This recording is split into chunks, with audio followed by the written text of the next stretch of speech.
very excited. My name is Jeff Shames. I'm with the MIT Leadership Center, and I'm subbing in for the Dean, David Schmidtlein, who unfortunately can't be here right now. I am honored to welcome Dr. Jim Yong Kim.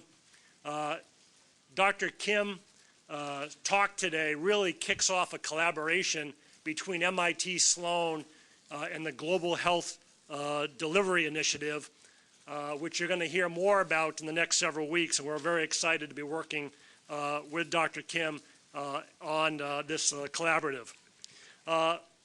Dr. Jim Kim, with Dr. Paul Farmer, founded Partners in Health, which was the featured subject of the best-selling book, Mountains Beyond Mountains, by Tracy Kidder. Together with Partners in Health, the Harvard School of Medicine, the Harvard School of Public Health, and Brigham and Women's Hospital, they are transforming global health systems through many parts of the developing world. Dr. Kim has been recognized by many organizations. In 2003, he was awarded a Genius Grant from the MacArthur Foundation. In 2005, U.S. News and World Report named Dr. Kim one of the 25 best leaders in America. Last year, Time magazine called Dr. Kim one of the 100 most influential people in the world. Throughout his career in Partners in Health and through the World Health Organization, he has often been told what he's trying to do is impossible, and that has just motivated him even further to accomplishing those impossible goals. So it is my honor and privilege to welcome Dr. Jim Kim here at Sloan today. Thank you. Yeah, thank you.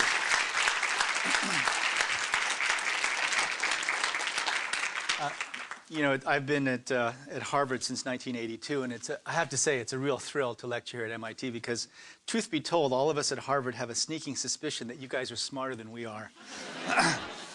And it actually plays out that when I say to people that I'm working with folks at Harvard Business School, there's kind of, especially among academics, a kind of, oh God, what do they teach at Harvard Business School? But when I say I'm working with systems engineers at MIT, they go, oh, really?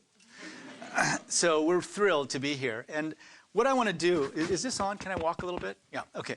What I want to do is just quickly go through two stories. And these are stories of how we took on a project that was said to be impossible, not cost-effective, stupid, and crazy, and moved it in a direction that got us to the place we are now in global health. And it's my very strong view that the place we are now in global health is a place where we need to have joint projects, especially with MIT and with all the great innovative stuff that's happening here at the Sloan School and also in systems engineering.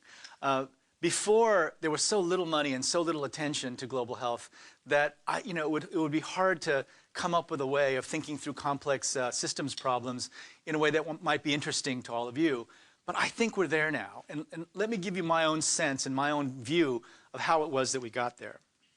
So this is Caraballo on the northern Cone of Lima. It's a very poor community, but there are all kinds of hints in this slide that tell you that it's not nearly as poor as almost any community that we work with in Africa.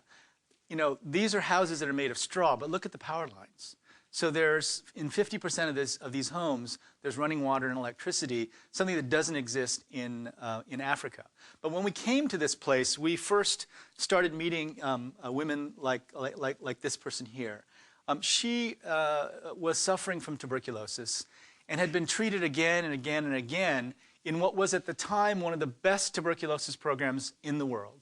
The Peruvian National Tuberculosis Program, between the period of 1991 and about 1997, went from a terrible, horrific, bad program to the best in the world. But the thing that they weren't able to do was to deal with people with drug resistance.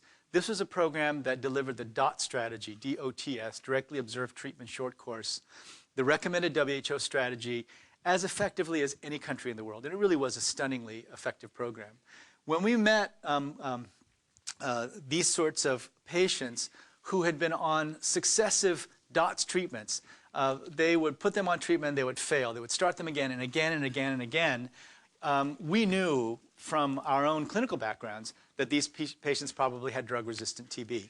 But when we started asking the question, I mean, the first thing we needed to do, of course, was to prove that they did have drug-resistant TB. So one of the things that I did on a pretty regular basis was I'd wake up at 4 o'clock in the morning, go to a patient's house. We had been hydrating them overnight, meaning making them drink a lot of water, pat their back, and then get them to put their sputum in a cup. And I'd carry it back with me through the Miami International Airport. At the time, there was a ban on food and poultry and a bunch of other things, but not on sputum. So we would bring the sputum back and send it to the Mass State Lab, and we found out that these patients, of course, had resistance to some of them, had resistance to all the first-line drugs that were being used in Peru.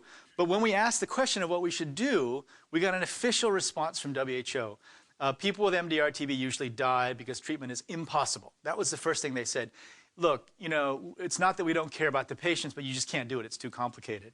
The second thing that they said was it's too expensive. And both of those things in 1996 were true. So the first thing we had to do was to show that it wasn't impossible to treat them. So we started. In August of 1996, we started a treatment program. And by April of 1998, we had results on the first 45 patients.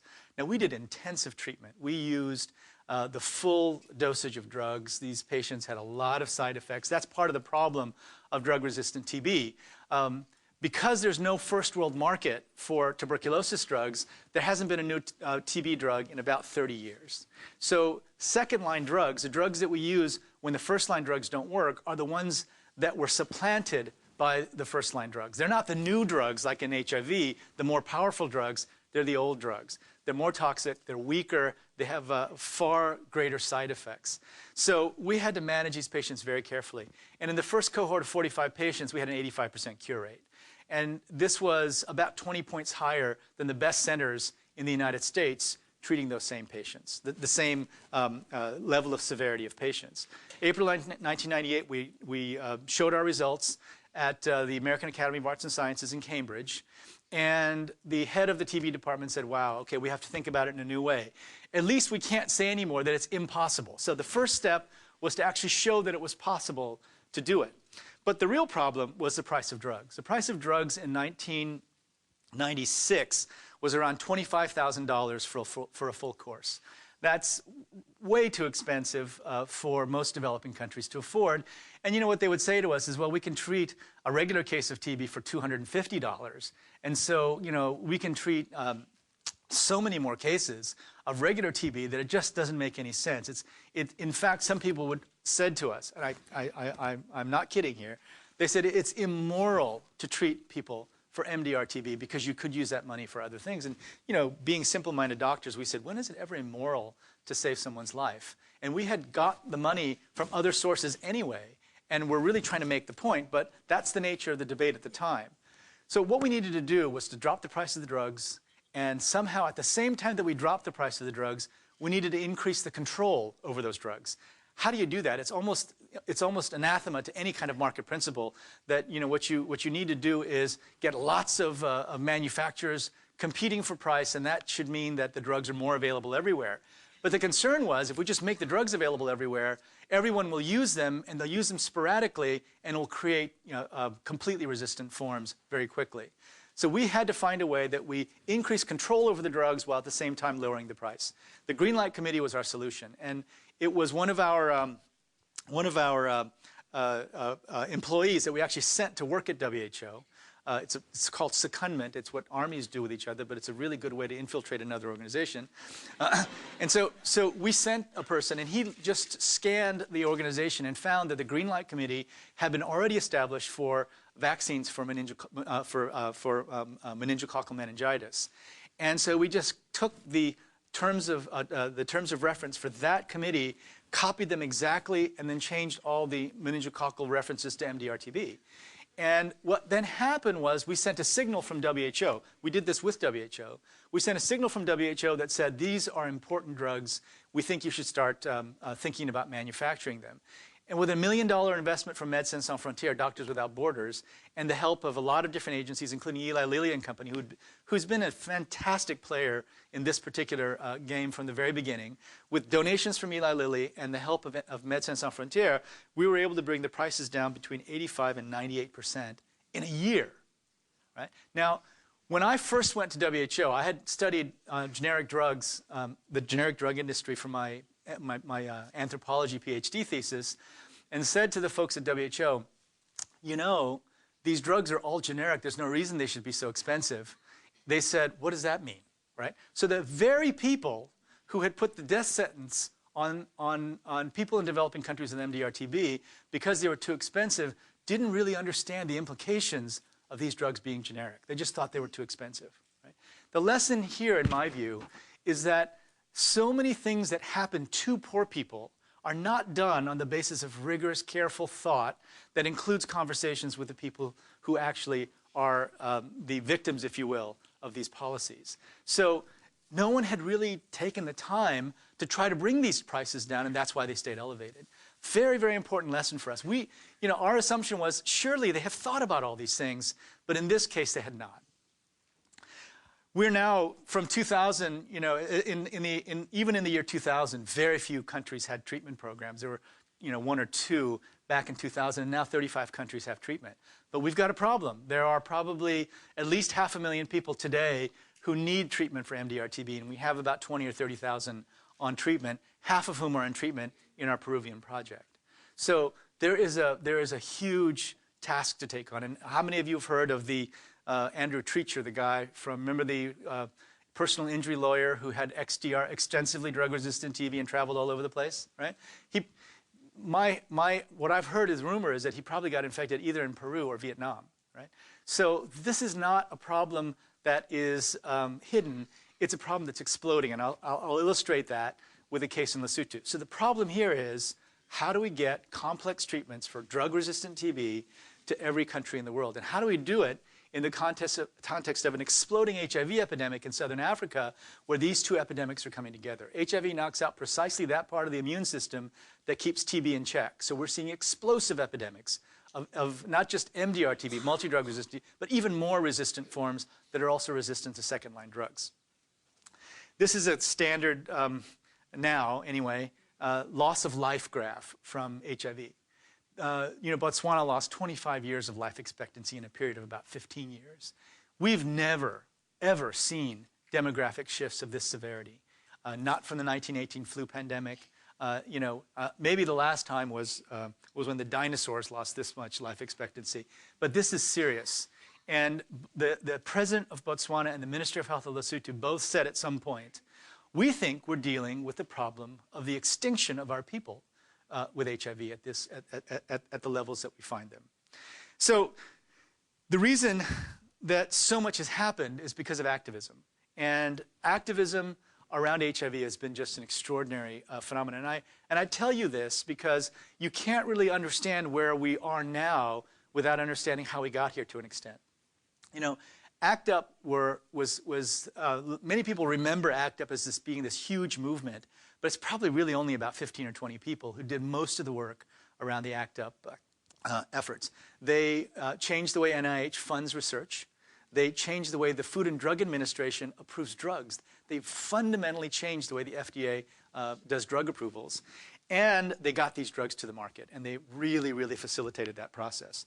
But even though these drugs existed, and by 1996 we had the triple antiretroviral therapy that had frankly turned HIV from a universal death sentence to a chronic manageable disease, even in 2000, at the AIDS meetings in Durban in South Africa, the notion was still that we really can't treat HIV in developing countries. We have to really focus on prevention. Well, the very people who fought for the development of the drugs on the right, and the very people who were not receiving the drugs in developing countries started arguing that we have to have access to antiretroviral drugs everywhere. Some of the heroes of this movement in the United States said quite literally, look, I didn't put my life on the line. I didn't put my body on the line testing all these drugs, because all of them participated in the clinical trials. We didn't do that just to make these available only to rich people. We want them available to everyone. And so that's how things started out. Now, you can just imagine what the very same people who said don't treat MDR-TB were looking at HIV treatment and saying, now that's totally nuts. Are you kidding? We don't even have clean water in most places. How are you going to use complicated treatments for antiretroviral drugs. The head of USAID, Andrew Natsios, who was formerly the head of the Big Dig here in Boston, actually said to the Boston Globe, you can't give antiretrovirals. These people don't know how to tell time. They don't have watches. They know morning, they know noon, they know the dead of night, but they don't have watches. They don't know how to keep time, and you have to take these pills on a complicated regimen. To which I was at an international meeting and was told that the people in Africa, in a country that he had just visited, said, well, you know, Mr. Natsios visited our country, and the only one who was ever late to meetings was Mr. Natsios. Now, that's where we were, and I'm not trying to blame Andrew Natsios. Andrew Natsios was reflecting the conventional wisdom at that time. They were saying, God, we've done, you know, we don't have clean water, we don't have health infrastructure. How are you going to just leapfrog a whole generation of infrastructure development and go right to ARVs? But many of us knew that it wasn't about the pills. It wasn't about the antiretroviral pills. It was about getting donors to commit to chronic care for a chronic condition. That was the real revolution. If we could get donors to say, well, we're going to treat these people for the rest of their lives. You know, when President Bush announced his PEPFAR program, which has been one of the most extraordinary programs, I think, in the history of the United States, I don't know that he realized that what he was doing was committing to chronic care for some of the poorest people on the planet. But that, for us, was the key. We knew that that would take us down a whole new path in terms of what we thought was possible for poor people. Now, some of you have been to Paul Farmer's talk, has seen this, but I want to show it to you in another context that you know, when we met people like Joseph June, this is Joseph June, he's, for the people who haven't seen Paul's talk, he came to the clinic in Haiti, and his mother brought him to ask us for money for his coffin. They thought he was going to die. He was suffering from TB and HIV.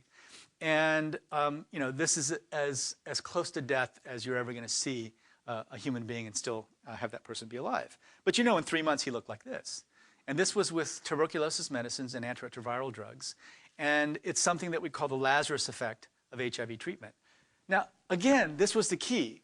The project was to commit to decent health care for everyone on the planet. But because we had the Lazarus effect, we knew that it would catch people's attention. Now, you know, this is I wish I could tell you that the world is a rational world, and that we can say, well, you know, maybe $700 billion for the military, we can have a piece of that for other stuff like health systems, but that's not how it works, I don't think. I wish it would. But how it works is, can you get powerful people to understand something deep and important to take those next steps that are so critical for doing the kind of things that we really want to do for everyone on the planet. And these pictures, I put his picture on every single document that went out of WHO. And at one point, you know, I would go to various places. The last time I was at the International AIDS Society meeting in Toronto, and the Kenyans thought that this guy was Kenyan. You know, they'd have his picture up and say they would know, there was no his name, they would know, you know, what district he was from, what drugs he was on. And I think Paul talked about this. We actually brought him to Toronto, so we took him up to the poster, and they were surprised, they hugged, they took pictures with him. But, you know, he did become Kenyan. He did become Basutu. He became the representative of what people thought would be possible in the midst of the devastation of the HIV epidemic. But what we've always done at Partners in Health is we've used HIV money. Now, we got an HIV grant to bring HIV treatment to this particular place in Bukankare.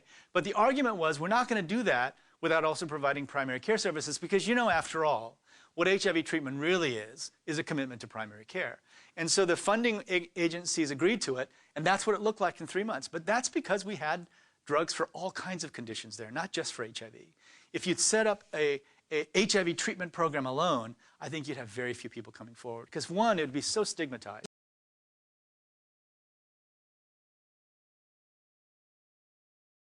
Usually HIV is the last concern on their minds. Usually they're hungry, their kids are sick, they've got diarrhea, all kinds of other problems. And when we were able to use HIV money to do primary care, we were much more successful.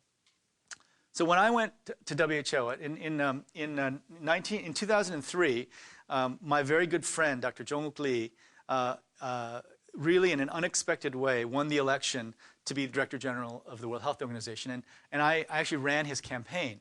So he asked me to come to WHO, and I said, you know, but I hate Geneva. Sorry if anyone's from Geneva. Have any of you been to Geneva? Right? Yeah. Geneva has the most expensive and the worst Asian food I've ever seen. Right? And to me, I've come to the theory that the quality of Chinese food is an indicator of the dynamism of an economy. So I hated it there. And I said, well, what would I do in Geneva? And what he said was, well, you'll help me run WHO. So I had this extraordinary opportunity to be in the Director General's office, really quite literally seeing how the sausage is made in WHO. And the one thing I asked him to let me do is to do something about HIV. And again, instead of just saying, well, maybe you should treat, maybe you should not, which WHO was saying before we got there, we set a target. Treat 3 million by 2005. And we didn't make the target. We failed, and I had to go on BBC and everywhere else and saying, yeah, we failed. But look at the rise in the number of people on treatment. Now, for me, this is great because we're saving lives. But each person on treatment is another step in the door to building primary care in every country in Africa. You've got to now think about, something that you don't realize, but the HIV treatment programs were the first time that we started talking about medical records, right? Because most clinics in Africa don't keep medical records. You fall, you're almost dead, you go to the clinic, they do something for you, maybe they don't, maybe they give you a prescription. But the notion of following people over the course of their lives was just not part of most African healthcare systems. So for us, every step in the right direction was another step toward doing what we really need to do. In 2005, I was looking for a way to get back to where they have some decent Chinese food.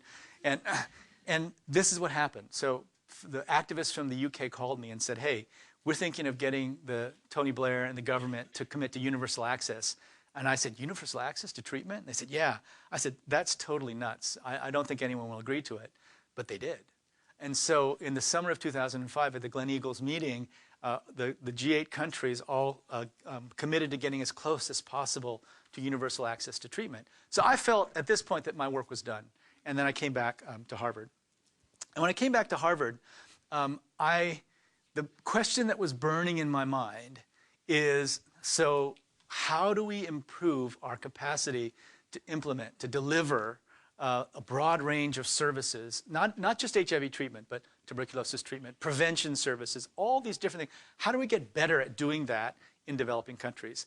And I talked to a lot of people in a lot of different settings at the medical school, at the School of Public Health, but it was, I was talking to people who were more in the business realm. Bill Pounds was one of the first people I spoke with, who was former dean of the Sloan School, saying, who are the people who think about this? And the answers I got were, systems engineers and people at the business school.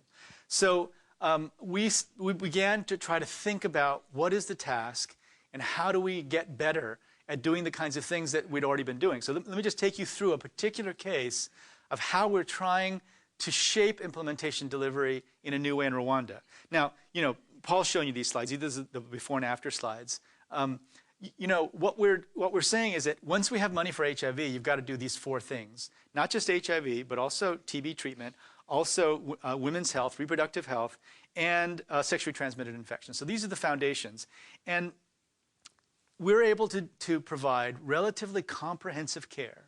And it's not perfect. I mean, if your mother was sick, I don't know if you'd want to send her there. But if you had a choice of sending her to our clinic versus almost any other clinic in Africa, you may choose to send her there. But we do it for about $25 per person per year. And compare this to the US expenditures, which are about $6,000, more than that now, closer to $7,000 per person per year. So how do we do that? How do we take what we've done in Rwanda, what we've done in Haiti, what we've done in all these other places? How do we, first of all, change the discourse so that we really are talking about primary health care? And how do we conceive of a problem that's so complicated? We're not talking about just putting a needle in somebody and giving them a vaccination. We're talking now about a complex system-building problem. Let me tell you just how bad it is. Okay, here's the country of Lesotho. Right, we're now working in Lesotho,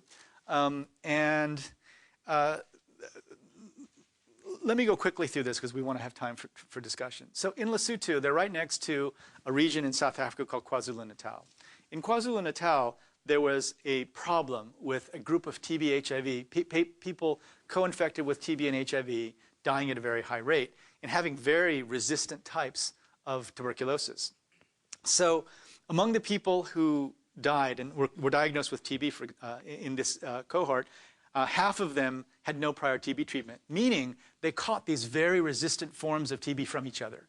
And it turns out that the likely method of transmission was a support group. So all the HIV patients who had the worst forms of TB were sitting together in a support group and infected each other. But the thing that really is shocking is how many of them died. Of the 53 patients total, 52 of them died. And the average length of time from TB diagnosis to death was 16 days. So this is like an incendiary epidemic. It's just exploding in various places. And guess what? We have no choice, because these people are getting on planes in Johannesburg and flying to London and New York and Boston and everywhere else. So we've got to tackle this problem. But the fundamental reality in developing countries is we're living in the middle of what we call an implementation bottleneck.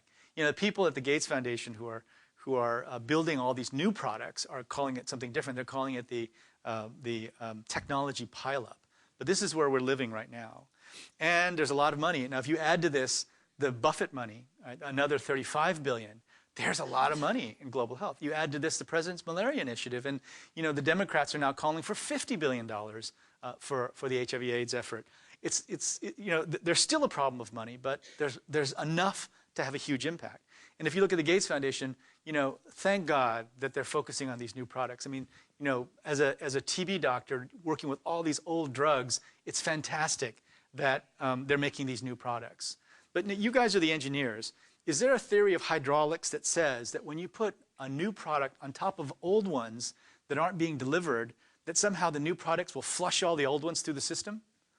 I don't know how that would work, and I think what's going to happen is this. I think the bottleneck's going to get tighter, and I think the Gates Foundation and everyone else will start asking a very fundamental question. How the heck do we rapidly improve implementation and delivery so that we don't have to make a different delivery strategy for each product, but we can build systems that are going to be capable of delivering any product? Frankly, we've done that in our projects. There's not a single thing that new that would come along the line that we wouldn't be able to implement almost immediately. Microbicides, we have surgical services. You know, one of the most powerful preventive tools that we've ever discovered is male circumcision. So how do you do that? You know, we know 60 to 85% protection rate for male circumcision. What do? I mean, Paul Farmer made a joke on an online discussion once. He said, "Well, all we need is a new group called Moils Without Borders," and they took it seriously, right? And just last month, there was a group of Israeli urologists who went to Swaziland to try to figure out how to set up a vertical male circumcision program. And much to their credit, they came out of it saying, you can't do that. What you need to focus on is primary surgical services for everyone in Africa. And that's the way you do it. But again, these are complex design, systems problems that we just haven't looked at. We haven't looked at it from that perspective. Most of us are doctors and researchers who are doing this work. So the fundamental question is, 10 million deaths a year that we know we can prevent and treat. How do you learn from past experience? How do you know? How do we capture experience, and how do we train brilliant young people the skills to be able to go out and solve these problems in any country in the world? So when I went around to talk to different people about what the nature of the problem is, I almost always got a just answer. It's just that markets aren't working. If you just align the incentives, things would work better. And this is true. We've got to think a lot about incentives. But it seems to me that there's a whole field there about how to think about incentives, because there's some things about structuring incentives that will be context independent, maybe an analytic framework for incentive structuring. But then the details are going to be different in every single place. You've got to get all those things right. Slow diffusion of knowledge. Well, sure, but if you think it's just diffusion of knowledge, meaning getting manuals or treatment guidelines out to people, put yourself in the hands of a third-year medical student whose pockets are stuffed with treatment guidelines, right? That's not a sufficient answer to the problem of failed delivery. Lack of management skills, absolutely, right? But going to a developing country, going to a hotel, bringing district health officers to a hotel and giving them a management class is not a sufficient solution to the problem either, which is what it's happening a lot these days. But I don't think it's sufficient. Inadequate funding, absolutely. In other words, I agree that all of these things are problems, but I think the fundamental issue is that healthcare is really complicated.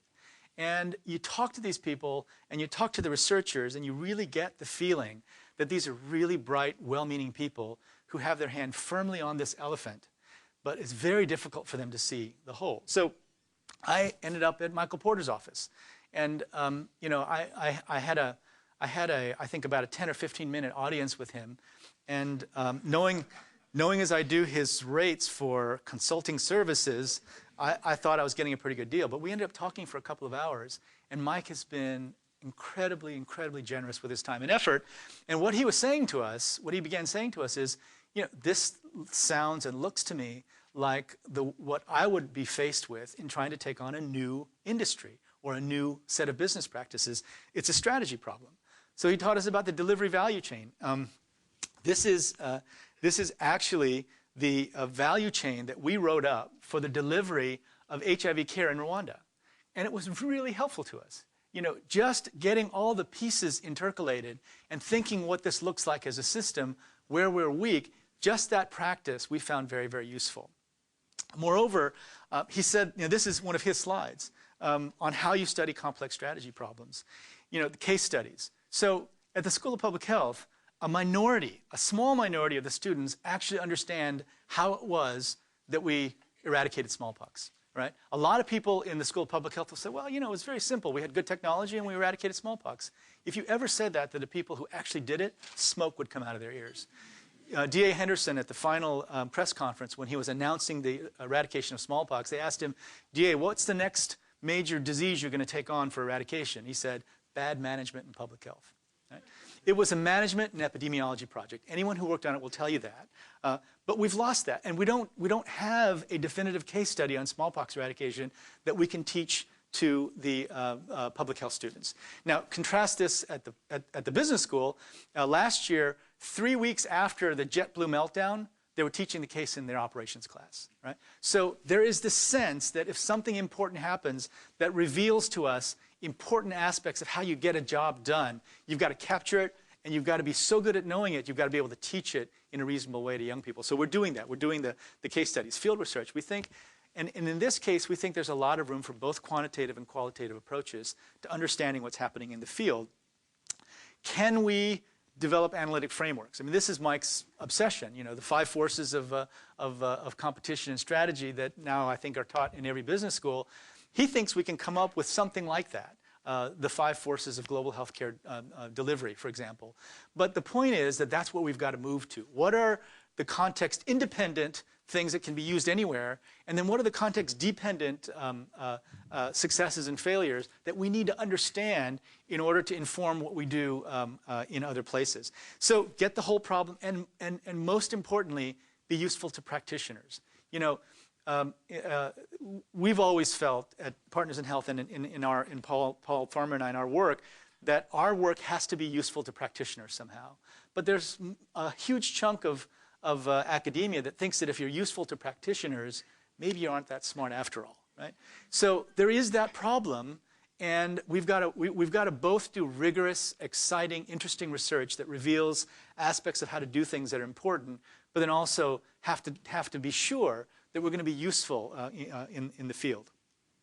I don't think that there's any program, certainly at Harvard, that teaches skills, the necessary skills. I mean, we don't have a way of creating a whole new cadre of masters at implementation who understand the medicine, who understand the finance, who can think of systems in a sophisticated way, and who can go out and start solving problems in Mali and Malawi.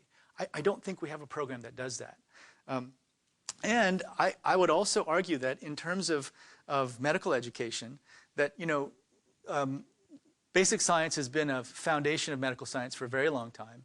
You know, the thing that people don't realize is that clinical science, clinical research, has a relatively recent history. It's only been in the last 20 to 25 years that clinical research has been accepted as a real sort of legitimate thing to do academically in medical schools, and of course evaluation science. But we think that there's room for a whole new field. Maybe it's not a discipline, it's probably more like a field. Healthcare delivery science. and it would be multidisciplinary. You'd have to have physicians. You'd have to do a lot of clinical research still.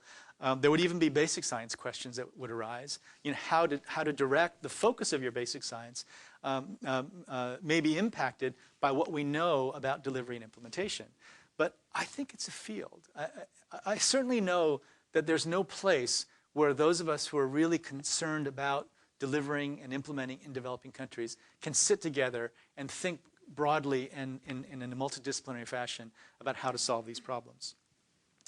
Also, we think that once we start gaining the insights in terms of what to do, that the opportunity to spread this information through the internet is just extraordinary. You know, Rwanda, in the next 2 years, because AMD Athlon has committed to wiring the whole country, will have access to WiMAX and Wi-Fi over the whole country. I know that you guys are part of the same university that Nicholas Negroponte. I saw the one laptop per child laptop just over the weekend, and I was blown away.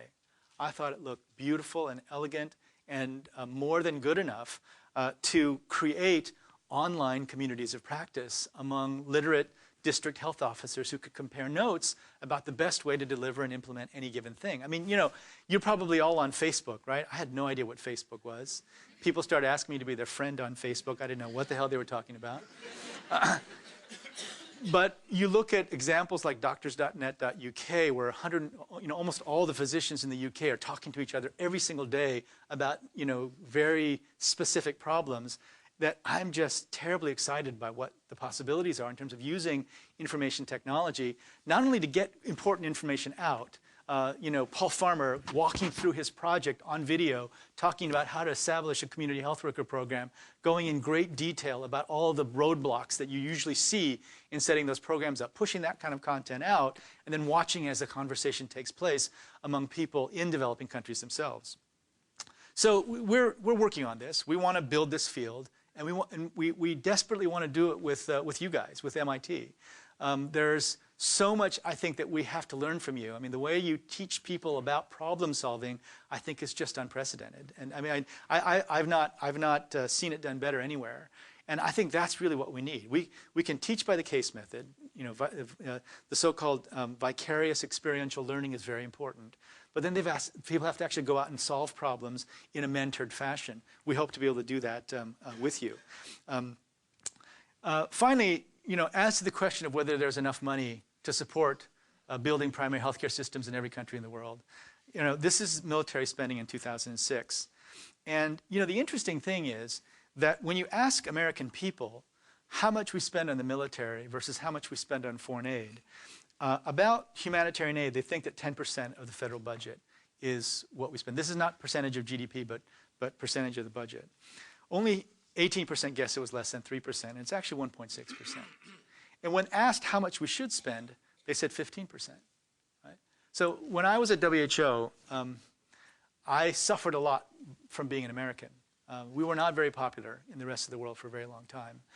What if we were to be able to use our expertise and get the numbers right? In other words, get the numbers for what we spend on foreign assistance up to the levels that the American people think it should be, but not do it in a silly way.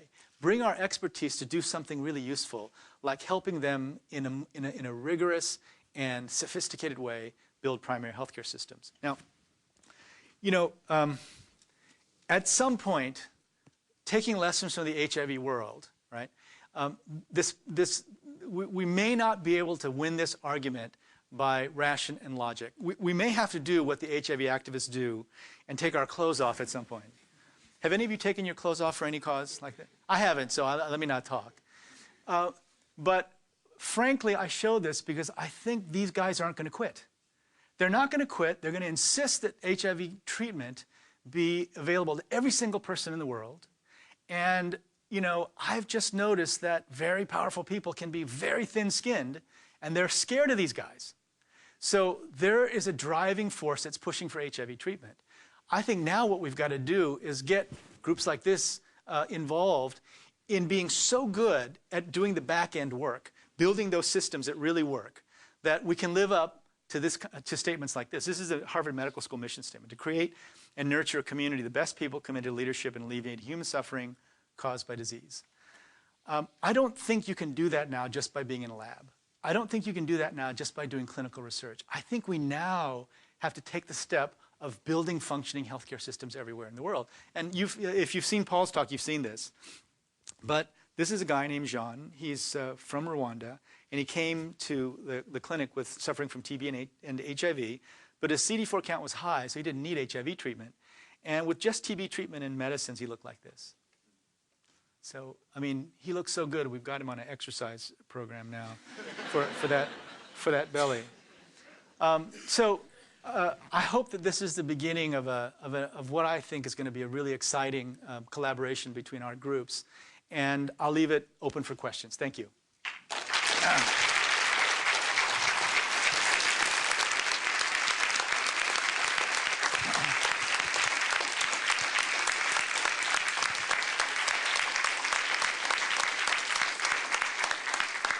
You have 10 minutes for questions.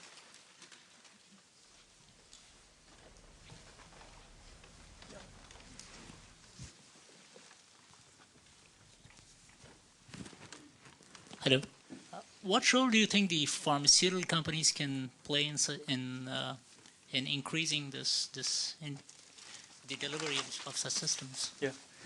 Well, so the pharmaceutical industry, let me start by saying I think they've made a larger contribution to global public health, at least in global public health than any other industry by far. I mean, by a factor of 1,000 probably. And they probably made a greater contribution to the global health problem than any other industry has ever made to any social problem. So they have already done a lot. But also they fought hard against making all their drugs accessible through generic, Indian-made generic varieties throughout Africa. They fought, I was on the other end of that for a while because we were working on trying to make those things possible. So I don't know if it's the pharmaceutical industry that really can help us the most. I'm thinking it's more like Procter & Gamble, who are so good at procurement and supply chain management, for example.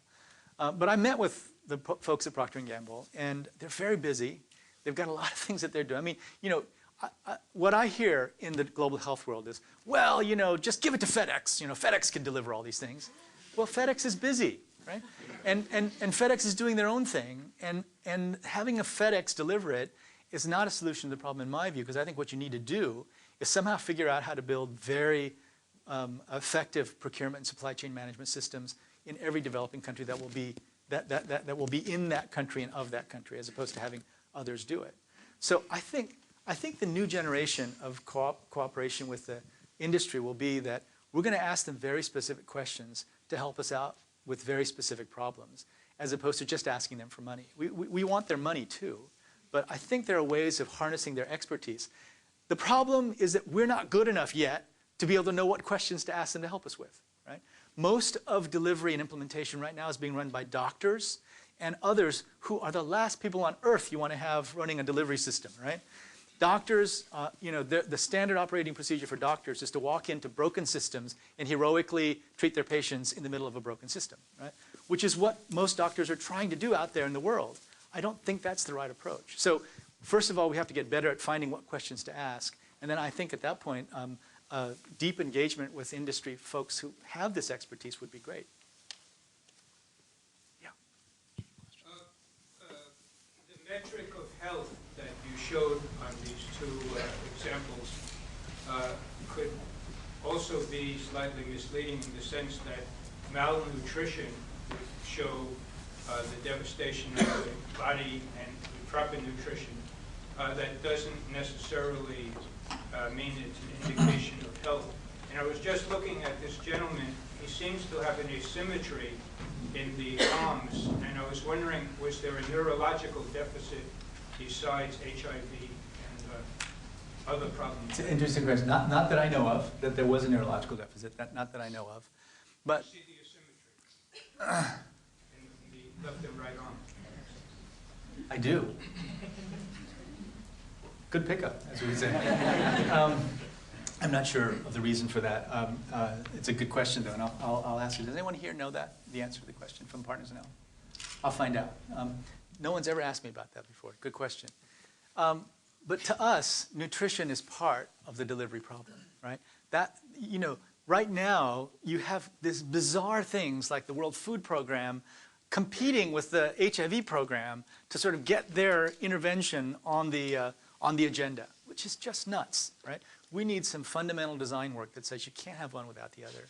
It's crazy to give people pills and then not let them have food, right? Especially in the context of a consumptive illness like HIV and TB, consumptive illnesses like HIV and TB. So it's part of the delivery system, and it's another illustration of why we have to quickly get away from these stovepipe, single disease-oriented efforts and get to the system design piece. Yeah. You commented on how it was necessary to go beyond a single stovepipe on HIV treatment to say we need an integrated general treatment scheme. But surely beyond health, there are other elements of prosperity in villages that are worth concentrating on also. Sure. Things like energy delivery, transportation services, you name it. Could you comment on the potential role of micro-enterprises and other entrepreneurial approaches to solving this larger suite of integrated challenges? Right. So that would be, the hope would be that these things would be integrated. For example, Jeffrey Sachs, with his Millennium Village project, has integrated agriculture and brought simply, more robust strains of seed to people in those villages. And in those villages that I visited and have heard about, the impact has been pretty profound. So absolutely, it has to be an overall, a much more broad solution. But let me just say this about microenterprise lending. I think a lot of people looked at microenterprise lending as the answer to poverty. And I think it's a really robust and very important intervention. Muhammad Yunus won a Nobel Prize for it, and I think is well deserved. But I've also seen places where there's just no money in the economy. So that, Haiti, for example, Central Haiti. Microenterprise lending has never worked in Central Haiti because it's that poor. There's no money circulating in the economy, and there probably is a level at which, if you go below that, or if the social structure is so destroyed, that it won't work. But that's my point. My point is not to say, if we were to say that microenterprise, some people say microenterprise lending is the most important thing, and if you just did that, everything would be fine. My point is to say it's a really powerful tool. We should definitely, use it wherever we can, but it's not a single solution. I think that's how I would say it. In Rwanda, President Kagame actually has an MBA. And what President Kagame is looking for is ways of generating economic growth in the country. He says, in a really chilling way, that he is on a race between and its economic growth and its the likelihood of another genocide, and that he's barely keeping up, and not letting those two graphs cross over. But that's the race that he's on. So we think that by providing functioning healthcare systems, we actually are in a way creating productive workers. Right? That's what the contribution of the health system is. But we're definitely not saying that it's just healthcare systems. It's the whole range of solutions that we hope will be implemented. Let me just stop here. I know we have to get to class. As we've talked about, there's lots of things that are just starting to happen at Sloan. You can go to the website mensandmanas.org that there'll be posted readings, videos, sign-up lists, upcoming talks in our global health initiative of how you all can get involved and help. Dr. Jim will be here if you want to come and talk to him for the next 15, 20 minutes. We really appreciate him being here and taking the time out. Jeff, can I make one? So Rebecca, can you stand up? So Rebecca Weintraub is here. She's a Stanford right here in the front. She's running our global health delivery project. So please, students and others who are interested, please talk to her as well. We have a small gift for Jim about commemorating his talk here. Thank you very much. And thank you all for coming. And hopefully we can continue on this talk and do some very exciting things in global health.